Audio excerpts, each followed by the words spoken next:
शहजादी नगीना बादशाह की इकलौती औलाद थी और अपने बाप की आंखों का तारा थी। वो शुरू से ही नफासत, हुस्न और अक्लमंदी में मशहूर थी। किला, बागात और महल के हर गोशे में उसकी मासूमियत और परवरिश की झलक महसूस होती थी। उसका हर लहजा नर्म और हर अंदाज नफासत से भरा हुआ था।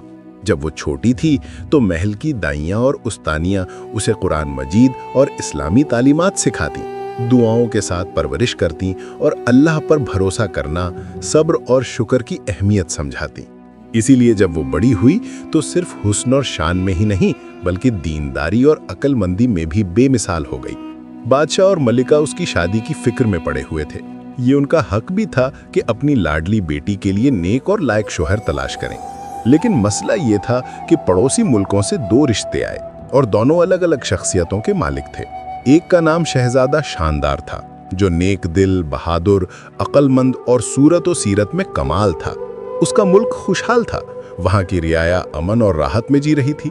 दूसरे का नाम शहजादा दिलशाद था, जो जाहिर में तो शौक और खुशामदी था, लेकिन उसके दिल में लालच और चालाकी छुपी हुई थी। उसने सोचा था कि अगर वो शहजादी से शादी कर ले तो चुपके से कोई साजिश करके तख्त हासिल कर लेगा। बादशाह और मलिका दोनों उलझन में थे कि किसको चुने। इस सिलसिले में उन्होंने शहजादी नगीना से राय ली। शहजादी ने अपने वालिदैन की इताअत करते हुए कहा कि वो वही करेगी जो उसके माँ बाप का फैसला होगा। लेकिन जब मलिका ने जोर देकर कहा कि ये उसका हक है कि वो अपनी पसंद बताए, तो शहजादी ने कहा कि वो अपनी शादी के लिए 3 शर्तें रखेगी और जो शहजादा उन्हें पूरा करेगा वही उसका शौहर होगा।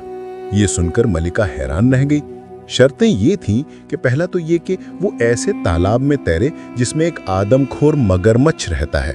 दूसरी शर्त ये कि वो एक बड़ी देग भरकर चावल खा ले और तीसरी शर्त ये कि वो सोते हुए घोड़े पर सवारी करके दिखाए। मलिका को ये सब सुनकर गुस्सा और हैरत दोनों हुए। उसने कहा कि ये तो नामुमकिन शर्तें हैं, कोई भी इन्हें पूरा नहीं कर सकता। लेकिन शहजादी ने मुस्कुराकर कहा कि यही तो असली इम्तिहान है कि उसका होने वाला शौहर सिर्फ बहादुर ही नहीं बल्कि अक्लमंद भी हो। बादशाह को ये बात समझ में आ गई और उसने फैसला किया कि दोनों शहजादों को बुलाकर इन शर्तों से आजमाया जाए। जब दोनों शहजादे अपने लश्कर और मुलाजिमों के साथ आए तो महल में उनका शानदार इस्तकबाल हुआ। पहली नज़र में बादशाह और मलिका को शहजादा शानदार पसंद आया। उसका अंदाज, उसकी शख्सियत और अक्लमंदी उसकी बातों से झलक रही थी। वहीं शहजादा दिलशाद अपने खुशामदी लहजे और चालाकी से सबको अखर गया। शहजादी से मुलाकात के वक्त दोनों को तालाब के पास ले जाया गया। मगरमच्छ जैसे ही पानी से बाहर आया, दिलशाद का रंग उड़ गया। उसने कहा कि जान है तो जहान है, वो ऐसी दीवानगी नहीं करेगा। उसने बाकी शर्तों को भी नामुमकिन बताया और तुरंत अपना इरादा बदलकर महल छोड़कर चला गया। इसके उलट शानदार ने बहादुरी दिखाते हुए कहा कि वो कज तालाब में तैरेगा। रात को उसने अक्लमंदी से काम लिया और अपने गुलामों को हुक्म दिया कि मगरमच्छ को पकड़कर दूर नदी में छोड़ दें। सुबह जब सब लोग तालाब के पास इकट्ठे हुए तो उन्होंने देखा कि शहजादा शानदार आराम से तालाब में तैर रहा है। शहजादी ने पूछा, मगरमच्छ का क्या हुआ? तो उसने कहा कि मैंने उसे पकड़वाकर दरिया में छुड़वा दिया, क्योंकि शर्त तालाब में तैरने की थी, मगरमच्छ से लड़ने की नहीं। ये सुनकर बादशाह मुस्कुराया और शहजादी की आंखों में चमक आ गई। उसे यकीन हो गया कि यही शहजादा उसकी शर्तें पूरी कर सकता है। लेकिन अभी 2 शर्तें बाकी थी। इस्लामी रंगत में ये इम्तिहान असल में अक्ल, सब्र और हिकमत का था। इंसान जब अल्लाह की दी हुई अक्ल से काम लेता है तो मुश्किलात आसान हो जाती हैं। शहजादी भी यही देखना चाहती थी कि उसका होने वाला शौहर सिर्फ ताकतवर ही नहीं बल्कि हिकमत वाला भी हो। पहला इम्तिहान शानदार ने कामयाबी से पास कर लिया था। अब आगे क्या होगा ये देखना था। दूसरे दिन महल में एक नया मंजर था। सबकी निगाहें शहजादे शानदार पर लगी हुई थीं, क्योंकि उसने पहली शर्त में अक्लमंदी और बहादुरी का नमूना पेश कर दिया था। अब बारी थी दूसरी शर्त की कि देग भरकर चावल खाए। इस शर्त को सुनकर सबके चेहरों पर ताज्जुब के असरात थे। मलिका को तो यकीन था कि अब शानदार भी हार मान लेगा, क्योंकि इतना बड़ा काम कोई इंसान अंजाम नहीं दे सकता। मगर शानदार मुस्कुरा रहा था। वो जानता था कि अक्लमंद इंसान हर मुश्किल को आसान बना सकता है। उसने अपने मुलाजिमों को बाजार से एक छोटी सी धातु की देग बनवाने का हुक्म दिया था। जब वक्त आया और एक बड़ी देग चावल की लाई गई तो शानदार ने अपनी जेब से वो छोटी देग निकाली और कहा कि मेरी शर्त तो यही थी कि देग भरकर चावल खाऊं। ये देग भी तो देग ही है। उसने उस छोटी देग को चावल से भरवाया और सबके सामने खत्म कर दिया। सब दंग रह गए। शहजादी नगीना हंस पड़ी और बोली, आप सचमुच अक्लमंद हैं, आपने मेरी दूसरी शर्त भी पूरी कर ली। बादशाह और मलिका ने भी ताज्जुब और खुशी से एक दूसरे को देखा और महसूस किया कि यही वो शख्स है जो शहजादी के लिए मुनासिब है, क्योंकि उसने ये साबित कर दिया था कि अक्ल और हिकमत से बड़ी मुश्किल को आसान बनाया जा सकता है। इस्लाम भी इंसान को यही सिखाता है कि मुश्किलों में दिमाग और सब्र से काम लिया जाए। ताकत सिर्फ तलवार या जिस्म की नहीं होती, बल्कि अक्ल और तदबीर की ताकत ज्यादा काम आती है। शानदार के इस कामयाब इम्तिहान के बाद अब सिर्फ तीसरी शर्त बची थी, और वो थी सोते हुए घोड़े पर सवारी करना। ये सुनकर सब सोच में पड़ गए कि भला घोड़ा सोते हुए सवारी कैसे देगा? घोड़ा अगर सोएगा तो उठेगा नहीं, और अगर उठेगा तो सोएगा नहीं। मगर शानदार ने मुस्कुराकर कहा कि इसका हल भी मेरे पास है। अगले रोज वो एक खूबसूरत घोड़े के साथ महल आया। घोड़ा मजबूत और शानदार नस्ल का था। उसने कहा, ये घोड़ा मैंने मंडी से खरीदा है और इसका नाम मैंने रखा है सोता हुआ घोड़ा। चूंकि ये मेरा घोड़ा है, इसलिए इसका नाम रखने का हक मेरा है। अब मैं इस सोते हुए घोड़े पर सवारी करके आपको दिखाता हूँ। ये कहकर वो उस पर सवार हुआ और बाग में दौड़ने लगा। सब ये मंजर देखकर हंसते हंसते लोटपोट हो गए। बादशाह, मलिका और शहजादी नगीना को यकीन हो गया कि शानदार वाकई अक्लमंद और बहादुर है। उसने तीनों शर्तों को ऐसे अंदाज में पूरा किया कि सब हैरान रह गए। इस मंजर में इस्लामी हिकमत साफ झलक रही थी कि असल कामयाबी उसी की है जो अल्लाह पर भरोसा करके अक्ल और सब्र से काम लेता है। शहजादी नगीना ने भी अपने दिल में फैसला कर लिया कि यही उसका होने वाला शौहर होगा।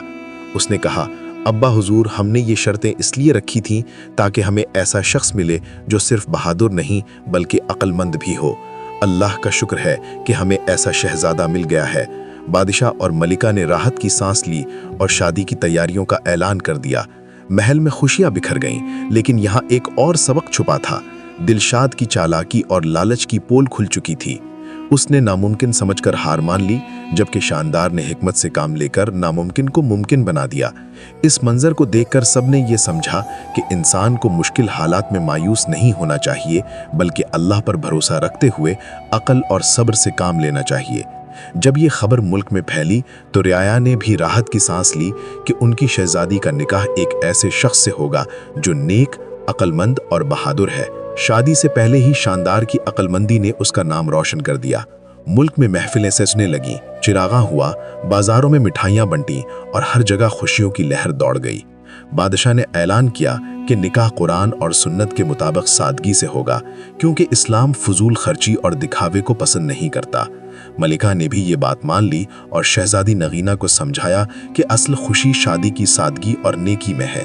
जब ये बातें शहजादी नगीना ने सुनी तो उसने अल्लाह का शुक्र अदा किया और कहा कि मैं चाहती हूँ मेरी शादी इस्लामी तौर तरीके से हो, ताकि ये नेक अमल हमेशा याद रहे। और इस तरह दूसरे अध्याय का अंत हुआ, जिसमें शहजादे शानदार ने दूसरी और तीसरी शर्तें अक्लमंदी से पूरी की और सबका दिल जीत लिया। शादी की तैयारियां पूरे जोश और खुशी से हो रही थीं। महल के हर कोने में रौनक थी। रियाया भी खुश थी, क्योंकि उन्हें मालूम था कि उनकी शहजादी अब एक ऐसे शख्स के साथ निकाह करने जा रही है जो नेक, अक्लमंद और बहादुर है। मगर इस खुशी के माहौल में भी बादशाह ने सबको ये ताकीद कर दी थी कि इस निकाह में कोई फिजूल खर्ची या दिखावा नहीं होगा, सिर्फ कुरान और सुन्नत के मुताबिक सादगी से निकाह होगा। इस ऐलान से मुल्क भर में ये पैगाम गया कि असल खुशी दिखावे में नहीं बल्कि सादगी और अल्लाह की रज़ा में है। शानदार ने भी अपने लश्कर और मुलाजिमों को हुक्म दिया कि शादी को तकल्लुफ़ात और गैर ज़रूरी रस्मों से पाक रखा जाए। उसकी ये बात सुनकर सबके दिलों में उसका मकाम और बढ़ गया, क्योंकि लोग जानते थे कि इस्लाम में निकाह को आसान और सादा बनाने पर जोर दिया गया है। इस तरह शादी का दिन आ गया। महल में कुरान की तिलावत हो रही थी। दरबार में उल्मा और बुजुर्ग मौजूद थे। बादशाह ने शहजादे शानदार का निकाह शहजादी नगीना से खुद पढ़वाया। निकाह की रस्म पूरी सादगी के साथ अदा हुई। न गाने बजाने का शूर था, न फजूल खर्ची, सिर्फ दुआएं, तिलावत और जश्न की रूहानी महक थी। शहजादी नगीना जब दुल्हन बनी तो उसकी आंखों में खुशी के आंसू थे। उसने अल्लाह का शुक्र अदा किया कि उसे ऐसा शौहर मिला जो सिर्फ बहादुर ही नहीं बल्कि अक्लमंद और दीनदार भी है। बादशाह और मलिका ने भी दिल से राहत की सांस ली।